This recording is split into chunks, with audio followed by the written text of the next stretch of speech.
within the New York Public Library, you've actually made steps, you've gone forward, you have good alignment and synchronization between IT and finance. Yes. How have you done that? I think at the New York Public Library back in 2011, we were at a point in time where we had we had a lot of systems that were 13 years old. Yeah. So, we were at a point where it couldn't be upgraded anymore. So it was time to sort of evaluate. And from an IT perspective, we were sort of driving cloud technology, and then it was the functionality that convinced the finance organization, sort of the functionality that was being offered in a lot of these cloud-based systems that actually sort of helped move the decision forward. It was more about driving it from IT from sort of an architecture standpoint and functionality from a business standpoint, and putting those two things together actually sort of helped move it forward. Companies with large ERP systems don't really see how they're going to get that to the cloud, and they want a strategy for transition. And that's what I was going to ask Mark. What do you tell a financial executive from a large company who has a lot of data in an ERP system? How are you going to transition that to the cloud? Do you have a plan or a strategy or a glide path to do that? Yeah, we get that question a lot. In some cases, the answer is you've got to wait, because in some cases the applications just aren't available in the cloud yet, and there's some manufacturing concerns where that's really true. In the more service-oriented industries, it really didn't buy into the big, huge ERP, but they still have big install base of applications. It's a little bit of a tough message, because we don't think there really is a transition path. It's a replacement, and it's a lot like, if you want to lose weight, you know how to do it, right? You got to eat better and you got to exercise. There's not a incremental thing to that. You got to do that, or it's not going to succeed. A lot of people choose to do it. A lot of people don't. But what the cloud is going to bring is so fundamentally different that there is no incremental way. And if you bring just a little piece in, you're just complicating your entire system. And I think one of the big issues, and one thing I took away earlier is I shouldn't call it cloud anymore, particularly in Europe where I'm based now. I should call it digital finance. But one of the key things is you're really inverting your whole model.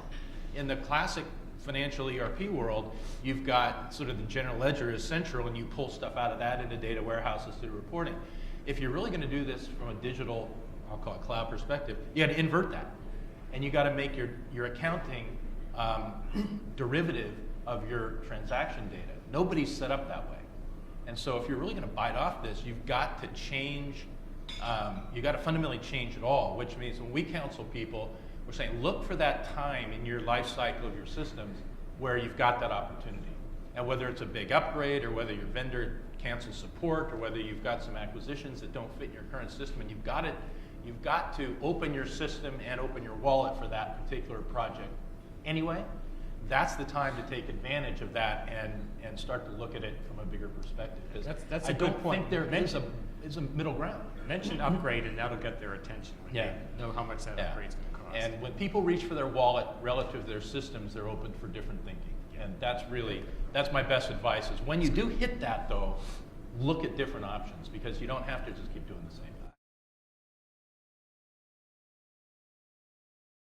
We produce our reports, and that's not broken. It may not be perfect, but it's not broken. The thing that's not working is those financial systems don't deliver good business information. Mm-hmm. And so that's the place where people are going to start looking, and they don't look at GL for that. They look at the BI world, right, and they think they've got a reporting problem. If you really study it, though, and this is going to sound counterintuitive, we talked about it last night, it's not a reporting tool problem. The reporting tool is not the problem. The problem is that you've got a data problem. You haven't captured the right data with the right amount of richness to be able to do both your accounting and your financial analysis, business management reporting in the same place.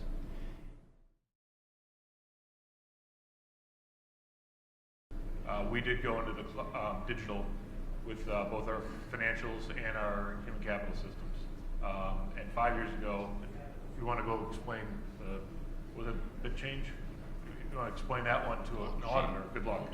Because 5 years ago, I had to drag a KPMG team through my project for an entire year just to get them comfortable with the concept of SaaS. So I think that's going to slow that one down. But we're actually seeing demand flow from two areas. So 30% of our workforce essentially were in college when the iPhone came out. So their orientation to the world is built off of a mobile device, the web, if you will. They don't think about green screens. You know, if I show them, you know, how you used to take stacks of cards to program a computer, they're like, well, why would you do that? So they don't even get that. And now at the executive level, who tend to have children of their own, they're emerging with iPhones. 4 or 5 years ago, I couldn't get a BlackBerry out of an executive's hand. Okay, nowadays, all I'm seeing is iPhones and good technology. They don't even want all these other tools. So now the demand's coming from the top to make the world simpler for everybody. And of course, if you want to engage your employees, you know, some of the employees that we have stay because we have good tools that engage them in their jobs and their duties. Yeah. The challenge is going to be all the stuff that we're regulated by, whether it's FINRA or the insurance industries. They have so many regulations. We could do a lot more for our clients in terms of reporting and ease of use, like those of us who use a Schwab or a Fidelity or Vanguard as a retail customer. But we're dealing with institutional customers, and although the technology is there that we can use it, there's reasons why we would not take that risk at this point in time. Understood. So I think it's IT and finance are going to get dragged into the conversation increasingly, and they're actually going to be partners because they're going to have to figure out how to do it.